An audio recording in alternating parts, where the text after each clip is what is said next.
জানতে চান জ্যোতিষ বিচারে নবাংশে কী গুরুত্ব আছে, বিবাহের ক্ষেত্রে নবাংশ বিচার কতটা গুরুত্বপূর্ণ, বিবাহের দাম্পত্য জীবন এবং বিবাহের সময় নির্ণয়ের ক্ষেত্রে নবাংশ কতটা গুরুত্ব, জানতে চান গ্রহরা কীভাবে দৈবের আশীর্বাদ বা গড ব্লেসিং পায় নবাংশ চার্টের মাধ্যমে। যদি জানতে চান তাহলে এই ভিডিওটা সম্পূর্ণ দেখুন, একদম স্কিপ করে গেলে চলবে না। কারণ এই ভিডিওটা যদি আপনারা স্কিপ করে দেখেন, পুরোটা শেষ পর্যন্ত না দেখেন, তাহলে অনেক কিছু বিষয় আপনারা মিস করে যাবেন প্রেডিকশনের ক্ষেত্রে, যেটা কিন্তু আপনাদের পরবর্তীকালে অনেক অসুবিধা হবে সেই প্রেডিকশনগুলো করার ক্ষেত্রে। সুতরাং ভিডিওটি স্কিপ না করে পুরোটা সম্পূর্ণ শেষ অবধি দেখুন। নমস্কার, আজকে আপনাদের জানতে চাওয়া বিষয় জ্যোতিষের বিচারে নবাংশের গুরুত্ব নিয়ে আলোচনা করব। দেখুন, জ্যোতিষে বর্গ চার্ট বা বর্গ ছক বলে একটা কথা আছে, যেটাকে আমরা ইংলিশে ডিভিশনাল চার্ট বলি। সেগুলো কি কি? সেগুলো হচ্ছে হোরা, দ্রেকন, চতুর্থাংশ, সপ্তমাংশ, দ্বাদশাংশ, নবাংশ, দশমাংশ, এই করে টোটাল 60খানা ডিভিশনাল চার্ট আছে জ্যোতিষে। তার মধ্যে নবাংশ একটি। নবাংশ হচ্ছে একটি রাশিকে নভাগে ভাগ করলে প্রতি ভাগকে বলা হয় নবাংশ। অর্থাৎ নবাংশ মানে হচ্ছে একটি রাশি টোটাল স্প্যান হচ্ছে 30 ডিগ্রি। সেই 30 ডিগ্রিকে 9 ভাগে ভাগ করলে কি হচ্ছে, প্রতি ভাগে 3 ডিগ্রি 20 মিনিট করে পড়ছে। তাহলে প্রতি 3 ডিগ্রি 20 মিনিট করে হচ্ছে একটা নবাংশ। তো প্রচলিত ধারণা অনুযায়ী জ্যোতিষের যে কটা ডিভিশনাল চার্ট বা বর্গ চার্ট রয়েছে তার মধ্যে নবাংশের গুরুত্ব সবথেকে বেশি। অনেকে আবার নবাংশকে দ্বিতীয় রাশিচক্র বলেও গণ্য করে বা ভাবেন। তো যাই হোক, নবাংশ বিচার কিন্তু খুব ইম্পর্ট্যান্ট একটা বিচার, ফেলনা নয় এই বিচার। অনেকে দেখা যায় যে নবাংশ বা দশমাংশ বা আদার্স যে কোনো ডিভিশনাল চার্ট বা বর্গ চার্টকে কিন্তু নেগলেক্ট করে যায় বা অমিট করে যায়, কেয়ার করে না বা বিচার করা কোনো প্রয়োজন মনে করে না। কিন্তু এটা অনেকাংশে ভুল। যদি সে মেন চার্ট বা D1-এর সাথে সাথে আদার্স ডিভিশনাল চার্টগুলো বিচার করার ক্ষেত্রে কিন্তু প্রচুর প্রয়োজনীয়তা রয়েছে, বিশেষ করে যদি আপনি সঠিক প্রেডিকশন করতে চান। তো চলুন আজকে নবাংশ নিয়ে আলোচনা করছি, কারণ Navamsa one of the most important divisional chart in astrology, in predictive astrology rather. So চলুন আজকে জ্যোতিষ বিচারে নবাংশের কী গুরুত্ব সেটা নিয়ে আলোচনা করছি। তো প্রথমে আমি যেটা বললাম, নবাংশ হচ্ছে কোনো রাশিকে 9 ভাগে ভাগ করলে প্রতি ভাগকে বলা হচ্ছে নবাংশ। একটা রাশির স্প্যান হচ্ছে 30 ডিগ্রি, তো 9 ভাগে ভাগ করে প্রতি স্প্যান কত করে পড়ছে নবাংশ? 3 ডিগ্রি 20 মিনিট করে। এই 3 ডিগ্রি 20 মিনিটও কিন্তু একটা করে নক্ষত্রপাত, অর্থাৎ একটা নক্ষত্রের স্প্যান হচ্ছে 13 ডিগ্রি 20। সেই 13 ডিগ্রি 20কে 4 ভাগে ভাগ করলে প্রতি ভাগে কিন্তু 3 ডিগ্রি 20 করে পড়ছে। এই একটা নক্ষত্রকে 4 ভাগে ভাগ করলে প্রতি ভাগকে বলা হয় একটা করে নক্ষত্রপদ। ঠিক আছে? তো সুতরাং নবাংশ যা, নক্ষত্রপদও তাই, স্প্যান অনুযায়ী। অর্থাৎ একটা নবাংশ স্প্যান 3 ডিগ্রি 20, একটা নক্ষত্রপদের স্প্যানও হচ্ছে 3 ডিগ্রি 20। ওকে, তো একটা রাশিতে তাহলে কটা করে নবাংশ হচ্ছে? 9টা করে নবাংশ। টোটাল কটা রাশি? 12টা রাশি। তো 12টা রাশি মানে হচ্ছে 9 × 12, অর্থাৎ টোটাল রাশিচক্রে 108টা নবাংশ রয়েছে। ওকে, একটুখানি বোঝা গেল? তো সুতরাং টোটাল রাশিচক্রে 108টা নবাংশ রয়েছে। আচ্ছা, এবার নবাংশ কোনো একটা গ্রহ বা কোনো লগ্ন নবাংশ আপনি কী করে বার করবেন, তার একটা ফর্মুলা রয়েছে। জেনারেলি কোনো গ্রহ চররাশিতে বসে থাকলে সেই রাশি থেকেই কাউন্টিং শুরু হয়। কোনো রাশি স্থির রাশিতে বসে থাকলে সেই রাশি থেকে প্রথমে নবম রাশিতে যেতে হবে, সেই নবম রাশি থেকে কাউন্টিং শুরু হবে। এবং কোনো গ্রহ তেত্তম রাশিতে বসে থাকলে সেই রাশি থেকে পঞ্চম রাশিতে প্রথমে যেতে হবে এবং সেই পঞ্চম রাশি থেকে কাউন্টিং শুরু হবে। বোঝা গেল? তো সুতরাং আবারও বলছি, চররাশিতে থাকলে সেই রাশি থেকেই কাউন্টিং শুরু হবে কোনো গ্রহ যদি স্থির রাশিতে থাকে সেই রাশি থেকে প্রথমে নবম রাশিতে যেতে হবে, সেখান থেকে কাউন্টিং শুরু হবে। এবার কোনো গ্রহ যদি দ্বাদশ রাশিতে বসে থাকে সেখান থেকে তার পঞ্চম রাশিতে যেতে হবে, সেখান থেকে কাউন্টিং শুরু হবে। সে ফর এক্সাম্পল, কোনো একটা গ্রহ চর রাশিতে 10 ডিগ্রিতে আছে, 10 ডিগ্রি তাহলে থাকলে কটা নবাংশ পেল? 3 ডিগ্রি 20 ফার্স্ট নবাংশ প্লাস 3 ডিগ্রি 20, দ্বিতীয় নবাংশ মানে 6 ডিগ্রি 40 হয়ে গেল, 2 নবাংশ প্লাস 6 ডিগ্রি 40 প্লাস 3 ডিগ্রি 20, অর্থাৎ 10 ডিগ্রি অবধি রয়েছে। তাহলে 3খানা নবাংশ গ্রহটা পেল। তাহলে চৌরাশি থেকে যদি কোনো গ্রহ বসে থাকে তাহলে কাউন্টিং সেখান থেকে শুরু হবে। সুতরাং ধরুন মেষ রাশিতে গ্রহটা বসে আছে 10 ডিগ্রিতে, তো এখানে কটা নবাংশ পেলে? 3 degree 20 plus 3 degree 20 plus 3 degree 20, এখানে টোটাল 10 ডিগ্রি হয়ে গেল, তার মানে তিনখানা নবাংশ পেয়েছে। তো সুতরাং মেষ থেকে শুরু করে মেষ 1, বৃষ 2, মিথুন 3, অর্থাৎ নবাংশ গ্রহটা মিথুনে বসে থাকবে। এইভাবে কাউন্টিং হবে। আবার ধরুন কোনো গ্রহ বৃশ্চিক রাশিতে 15 ডিগ্রিতে বসে আছে, তাহলে 15 ডিগ্রিতে বসে থাকলে কটা নবাংশ পেল? টোটাল 5খানা নবাংশ পেল। 3 ডিগ্রি 20 করে কাউন্ট করুন।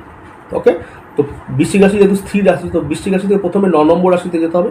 তো বৃশ্চিক রাশি থেকে 9 নম্বর রাশি হচ্ছে কর্কট রাশি।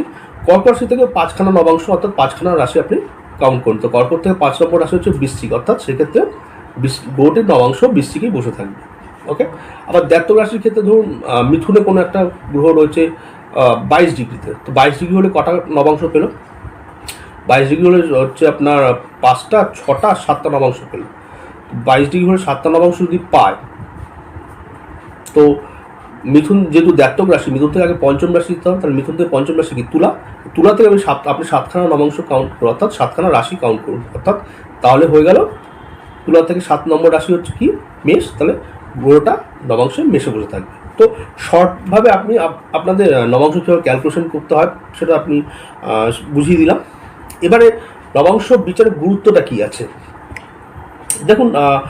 জ্যোতিষে বলা হয়েছে নবাংশকে সেকেন্ড রাশিচক্র হিসাবে বিচার করার ক্ষেত্রে প্রথমত নবাংশ থেকে সাধারণত বিবাহ জীবন বা দাম্পত্য জীবন ইত্যাদি বিচার করা হয়, ফার্স্ট জেনারেল প্রিন্সিপাল।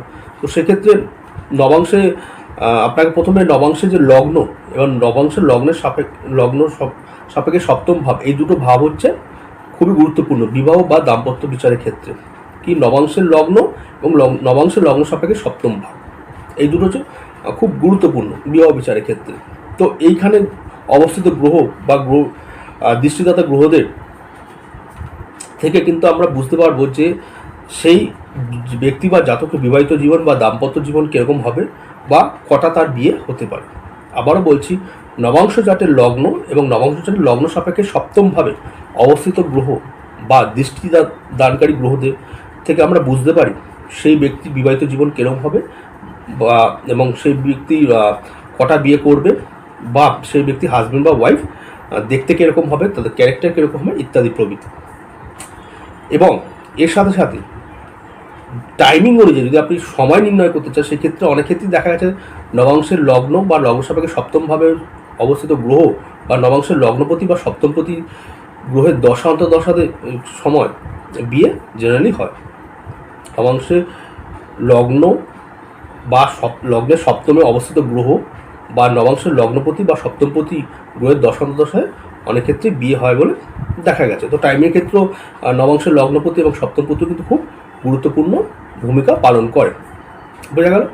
তো এইভাবে জেনারেলি আমাদের কিন্তু বিবাহ বিচারের ক্ষেত্রে নবাংশ একটা খুব গুরুত্বপূর্ণ ভূমিকা রয়েছে। তবে আরেকটা কথা আমি বলে রাখছি, মেন রাশিচক্র হচ্ছে মূল প্রেডিকশনের ক্ষেত্রে D1 যেটাকে বলি রাশিচক্র, সেটা হচ্ছে মেন হচ্ছে প্রেডিকশনের ক্ষেত্রে, এবং নবাংশ সহ আরও যে ডিভিশনাল চার্টগুলো রয়েছে সেগুলো হচ্ছে সেই প্রেডিকশনটাকে কনফার্ম করার জন্য। অর্থাৎ D1 চার্টে বা মূল রাশিচক্রে যে প্রেডিকশনটা আমরা পাচ্ছি সেটা তার রিলেভেন্ট ডিভিশনাল চার্ট সেটা কনফার্ম করছে কিনা বা সেই প্যাটার্নটা রিপিট হচ্ছে কিনা সেটা জন্য কিন্তু আমরা ডিভিশনাল চার্ট ইউজ করি। অর্থাৎ যদি আমরা বিবাহ বিচার করি সেক্ষেত্রে মূল রাশিচক্র লগ্ন সাপেক্ষে সপ্তম ভাব, তার সাথে যেহেতু বিবাহ নবাংশ থেকে বিচার করা, সেক্ষেত্রে নবাংশকে আপনাকে কনসাল্ট করতে হবে। আবার যদি আমরা কর্ম বিচার করি তো মূল রাশিচক্রের দশম ভাব বা আদার্স যে ভাবগুলো আছে তার সাথে সাথে দশমাংশ, যেহেতু দশমাংশ থেকে আমরা কর্ম বিচার করি, সুতরাং তার সাথে দশমাংশ ডিভিশনাল চার্টটাকে কনসাল্ট করতে হবে। এইভাবে আপনি জীবনের যে বিষয়টা বিচার করবেন সেই বিষয়ের যে রিলেভেন্ট বা প্রাসঙ্গিক বর্গ চার্ট বা ডিভিশনাল চার্ট সেটাকে আপনাকে কনসাল্ট করতে হবে। আবারও বলছি, মূল রাশিচক্রে যে প্রেডিকশনটা দেখাচ্ছে সেটা হচ্ছে মেন প্রেডিকশন, এবং সেই প্রেডিকশনটা তার যে প্রাসঙ্গিক বা ডিভিশনাল বা রিলেভেন্ট ডিভিশনাল চার্ট যেটা আছে সেখানে সে সেম প্রেডিকশনটা কনফার্ম করছে কিনা বা সেই সেম প্যাটার্নটা রিপিট হচ্ছে কিনা সেটা দেখার জন্য কিন্তু আমাদের ডিভিশনাল চার্ট বা বর্গ চার্ট দেখতে হবে, কনসাল্ট করতে হবে। আচ্ছা, এটা গেল বিবাহ বিচারের ক্ষেত্রে নবাংশের ভূমিকা। আচ্ছা, এছাড়া বলা হয়েছে যে নবাংশকে দ্বিতীয় রাশিচক্র হিসাবে কাউন্ট করা হয়। কীভাবে?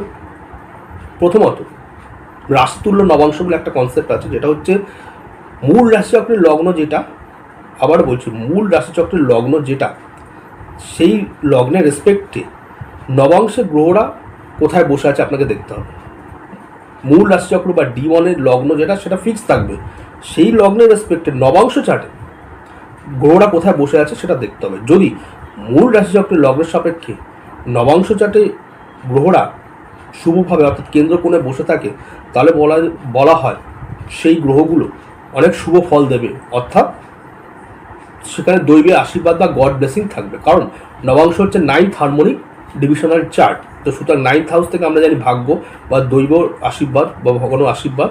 তো সেক্ষেত্রে যেহেতু মূল রাশিচক্রের লগ্ন সাপেক্ষে নবাংশ চার্টে গ্রহরা কেন্দ্রকোণে বসে আছে বা কেন্দ্রকোণপতি গ্রহগুলোর রাশিতে বসে আছে, সেক্ষেত্রে বলা যায় সেই গ্রহরা অত্যন্ত শুভ ফলদায়ক হয়ে যায় এবং একটা সেই গ্রহগুলোর মধ্যে একটা দৈবের আশীর্বাদ কাজ করে। অর্থাৎ সেক্ষেত্রে জাতককে সেই গ্রহগুলো প্রচণ্ড পরিমাণে সাহায্য করে বা বেনিফিট রেজাল্ট দেয়। ওকে, সুতরাং মূল রাশিচক্রের লগ্ন যেটা সেটা ফিক্স থাকবে, তার রেসপেক্টে নবাংশ চার্টের গ্রহরা যদি কেন্দ্রকোণে বসে থাকে, তাহলে সেই গ্রহগুলো খুব শুভ ফলদায়ী হয়ে যায়। সে ফর এক্সাম্পল মূল রাশিচক্র যদি কারো সিংহ লগ্ন হয় আর নবাংশে যদি ধরুন কোনো গ্রহ মেষ রাশিতে বসে আছে, তাহলে মূল রাশিচক্রের লগ্ন সিংহ সাপেক্ষে নবাংশের যে মেষ রাশি সেটা হচ্ছে নবম ভাব। তো সুতরাং সেই নবম ভাব হচ্ছে দৈব বা শুভস্থান বা কোন ভাব, সেখানে যদি গ্রহটা বসে থাকে তাহলে কিন্তু বলা যাবে সেই গ্রহগুলো দৈব আশীর্বাদ বা শুভ ফলদায়ী হবে। তো সুতরাং লগ্নটা কিন্তু মূল রাশিচক্র বা D1-এ থাকবে আর প্ল্যানেট পজিশন হবে নবাংশ চার্টে। বোঝা গেল? এছাড়া আমরা জানি মূল রাশিচক্রের গ্রহটি যেই রাশিতে বসে আছে সেটা যদি নবাংশে সেম রাশিতে সেই গ্রহটা বসে থাকে, তাহলে সেই গ্রহটা খুব পাওয়ারফুল হয়ে যায়। সেই গ্রহকে বলা হয় বর্গোত্তম গ্রহ এবং গ্রহটি পাওয়ারফুল এবং অনেক শুভ হয়ে যায়। অর্থাৎ মূল রাশিতে ধরুন বৃষতে একটি গ্রহ বসে আছে, নবাংশ যদি সেই সেম গ্রহটা বৃষতে বসে থাকে, তাহলে বলা হয় সেই গ্রহটি বর্গোত্তম নবাংশ হয়েছে। এই বর্গোত্তম নবাংশ প্রাপ্ত গ্রহটি অনেক শুভ হয়ে যায় এবং অনেক বলবান হয়ে যায়। তো সুতরাং বর্গোত্তম নবাংশ অবস্থিত গ্রহকে বলবান এবং শুভ বলে ধরা হয়। ফর এক্সাম্পল বৃষতে ধরুন বুধ আছে, মূল রাশিচক্রের D1-এ বৃষতে বুধ আছে, নবাংশ যদি সেই বৃষতেই বুধ থাকে, তাহলে এখানে বুধ বর্গোত্তম নবাংশ পেয়েছে বলে বলা হয়। তো সুতরাং বর্গোত্তম নবাংশ খুব ইম্পর্ট্যান্ট একটা কনসেপ্ট এবং কোনো গ্রহ বর্গোত্তম নবাংশ প্রাপ্ত হলে সেই গ্রহটি অত্যন্ত বলবান হয়ে যায় এবং শুভ ফলদায়ী হয়। বিশেষ করে সেই বর্গোত্তম নবাংশপ্রাপ্ত গ্রহটি যদি মূল রাশিচক্রের লগ্ন সাপেক্ষে যোগকারক বা রাজযোগকারক হয়, বিশেষ করে সেই নবাংশ বর্গোত্তম প্রাপ্ত গ্রহটি মূল রাশিচক্রের D1 চার্টে লগ্ন সাপেক্ষে যদি যোগকারক বা রাজযোগকারক গ্রহ হয়, তাহলে আরও শুভ, আরও সময় সোহাগা হয়ে যায়। সে ফর এক্সাম্পল কর্কট লগ্নের জন্য মঙ্গল হচ্ছে পঞ্চম এবং দশমপতি অর্থাৎ রাজযোগকারী। সেই মঙ্গল যদি নবাংশে বর্গোত্তম পায়, তাহলে কিন্তু সেই মঙ্গল একেতে রাজযোগকারী হওয়ার জন্য শুভ, তার সাথে সাথে উপরে এক্সট্রা বর্গোত্তম হওয়ার জন্য আরও বেশি শুভ এবং পাওয়ারফুল হয়ে যায় এবং সে অনেক বেশি শুভ ফল দান করে। তো এক্ষেত্রে আমরা কি দেখতে পাচ্ছি, নবাংশে কিন্তু শুধু বিবাহ বিচার না, নবাংশে গ্রহদের পাওয়ার এবং শুভত্ব প্রাপ্তির ক্ষেত্রে নবাংশের ভূমিকা প্রচণ্ড পরিমাণে রয়েছে। কারণ নবাংশ হচ্ছে 9th হারমোনিক চার্ট। ওকে, অর্থাৎ নবম। তো নবম থেকে আমরা প্রত্যেকেই জানি দৈবের আশীর্বাদ, শুভত্ব ইত্যাদি বোঝা, কারণ নবম হচ্ছে হায়েস্ট কোড অর্থাৎ লক্ষ্মী স্থান। তো সেক্ষেত্রে শুভত্ব বা দৈবের আশীর্বাদ বা পাওয়ারফুল ব্যাপার বা শক্তিশালী হওয়ার ব্যাপারটা প্রচণ্ড পরিমাণ দেখা যায়। তো কি দেখা গেল, প্রথমত নবাংশ থেকে বিবাহ সম্পর্কে বিচারে একটা কনসাল্ট হয় বা কনফার্মেশন হয়। দ্বিতীয়ত নবাংশের গ্রহরা যদি মূল রাশিচার্টে লগ্নের সাপেক্ষে কেন্দ্র বা কোণে বসে থাকে, তাহলে সেই গ্রহগুলো অত্যন্ত বলবান এবং অত্যন্ত শুভ হয়ে যায় এবং সেখানে দৈবের আশীর্বাদ পেয়ে যায় গ্রহগুলো। সেক্ষেত্রে গ্রহরা অত্যন্ত শুভ ফলদায়ী হয়ে যায়। এছাড়া মূল রাশিচক্রের একটি গ্রহ যে রাশিতে বসে আছে, নবাংশ যদি সেম জায়গায় বসে থাকে, তাহলে সেই গ্রহটি বর্গোত্তম নবাংশ প্রাপ্ত হয়ে যায় এবং বর্গোত্তম নবাংশ প্রাপ্ত গ্রহকেও অত্যন্ত বলবান এবং শুভ ফলদায়ী বলা হয়েছে। বিশেষ করে সেই গ্রহটি যদি মূল রাশিচক্রের সাপেক্ষে লগ্ন সাপেক্ষে যদি যোগকারক বা রাজযোগকারক হয়ে থাকে, তো আরোই সময় সোহাগা, আরোই পাওয়ারফুল হয়ে যায়। তো এই ক্ষেত্রে আপনারা নিশ্চয়ই বুঝতে পারছেন, মূল রাশিচক্র D1 তার সাথে সাথে পাশাপাশি প্যারালি D9 সেটাকে কিন্তু পাশাপাশি রেখে কনসাল্ট করাটা সব থেকে ভালো বা করাটা উচিত। কারণ হচ্ছে নবাংশ চার্টকে দ্বিতীয় রাশিচক্র হিসাবে বিচার করা। অনেক ক্ষেত্রে দেখা যায় কোনো একটি প্রেডিকশন মূল রাশি চার্টে খুব একটা স্পষ্ট বা ক্লিয়ার আসছে না, অনেক ক্ষেত্রে হয়তো ধোঁয়াশা থেকে যাচ্ছে। সেক্ষেত্রে নবাংশ চার্টটাকে কিন্তু মেন, সেক্ষেত্রে মূল রাশি চার্টের পরিবর্তে নবাংশ চার্টটাকে কিন্তু মেন চার্ট ধরে সেক্ষেত্রে সেই বিষয়ে কিন্তু প্রেডিকশন করা হয়। এবং অনেক ক্ষেত্রে দেখা যায় নবাংশ চার্টে কিন্তু সেই বিষয়টা যেটা মূল রাশিচক্রে বা D1-এ অস্পষ্ট আসছিল, নবাংশ চার্টে কিন্তু সেই বিষয়টা পুরো ক্লিয়ার আসে, খুব স্পষ্ট আসে এবং প্রেডিকশন করা অনেক সহজ হয়। তো সেক্ষেত্রে মূল রাশি চার্টের সাথে প্যারালালি কিন্তু নবাংশ চার্টটাও কিন্তু আপনাকে বিচারা আয়তায় রাখতে হবে। কারণ অনেক ক্ষেত্রে মূল রাশি চার্টে কিছু বিষয় অস্পষ্ট বা ক্লিয়ার আসে, এটা আমরাও দেখেছি। সেক্ষেত্রে মূল রাশি চার্টকে বা D1-কে বাদ দিয়ে সেক্ষেত্রে নবাংশ চার্টকে মেন রাশি চার্ট হিসাবে বিচার করে সেই বিষয়টা অনেক স্পষ্ট বা ক্লিয়ার আসে এবং প্রেডিকশন করলে দেখা যায় বেশিরভাগ ক্ষেত্রেই সেটা মিলে যায়। মূল রাশি চার্টের পরিবর্তে সেটা নবাংশকে মেন চার্ট বা মূল রাশি চার্ট ধরে যদি বিচার করা হয়, D1 ধরে যদি বিচার করা হয়, তাহলে সেক্ষেত্রে অনেক ক্ষেত্রেই প্রেডিকশন মিলে যায়। তো মোটামুটি এই গেল নবাংশ চার্টের একটা গুরুত্ব এবং ভীষণ গুরুত্ব আছে। আমি এতক্ষণ যে আলোচনা করলাম তা থেকে আপনারা নিশ্চয়ই বুঝতে পারছেন যে শুধু মূল রাশি চক্র বিচার করলেই হবে না, তার সাথে নবাংশ চার্ট বিচার করতে হবে। কারণ অনেক ক্ষেত্রে মূল রাশি চক্রকে ছাপিয়ে নবাংশ চার্ট কিন্তু গুরুত্বপূর্ণ হয়ে দাঁড়ায়।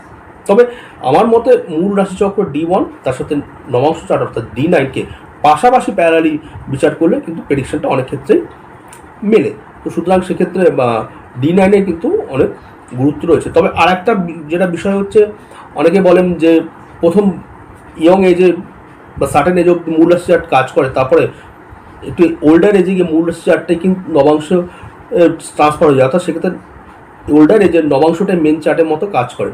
আমার মনে হয় না সেটা খুব একটা যুক্তিযুক্ত, কারণ দুটো চার্টই সমান গুরুত্বপূর্ণ এবং দুটো চার্টই প্যারালালি বিচার করা উচিত। তবে আরেকটা বলছি, সবার আগে মেন প্রেডিকশন কিন্তু মূল চার্ট বা D1 থেকে হবে। যে প্রেডিকশনটা মূল চার্ট বা D1 থেকে হলো, সেই প্রেডিকশনটা যে কনফার্মেশন বা সেই প্রেডিকশনটা রিপিটেড প্যাটার্নটা আসছে কি না সেটা কিন্তু নবাংশ থেকে দেখতে হবে। অর্থাৎ মূল রাশিচক্রের যে প্রেডিকশনটা করা হচ্ছে সেটা কনফার্মেশন করতে হবে নবাংশ চার্ট থেকে, অর্থাৎ D9 থেকে। আবার D9 থেকে এবং দেখতে হবে আমাদের মূল রাশিচক্রের যে প্যাটার্নটা আসছে সেই প্যাটার্নটা D9-এ রিপিট হচ্ছে কিনা, রিপিটেশন হচ্ছে কিনা। যদি দুটোরই একই সেম জিনিস দেখায় বা রিপিটেশন হয়, সেম প্যাটার্ন দেখায় বা সেম প্রেডিকশন D1 এবং D9-এই দেখায়, তাহলে বুঝতে হবে যে একদম কনফার্ম সেটাই ঘটবে। সুতরাং বুঝতেই পারছেন D9 বা নবাংশ চার্টের কত গুরুত্ব রয়েছে প্রেডিকশনের ক্ষেত্রে। তো আশা করি ছোট্ট ভিডিওটাতে আপনাদের আমি D9-এ বা নবাংশ চার্টের গুরুত্ব বোঝাতে পারলাম। আপনারা পরবর্তীকাল প্রেডিকশন এই D9 বা নবাংশ চার্ট নিয়ে করবেন। তো যাই হোক, এখানে আমি ভিডিওটা শেষ করছি। আবারও বলছি, আপনাদের যাদের যে কোনো বিষয় জানতে ইচ্ছা করে বা কৌতূহল আছে বা কোনো বিষয়ে কনফিউশন আছে, সেই বিষয়গুলো আমাকে ভিডিওতে কমেন্ট বক্সে কমেন্ট করে জানান। অবশ্যই আমি সেই বিষয়গুলো নিয়ে ভিডিও করব। নমস্কার।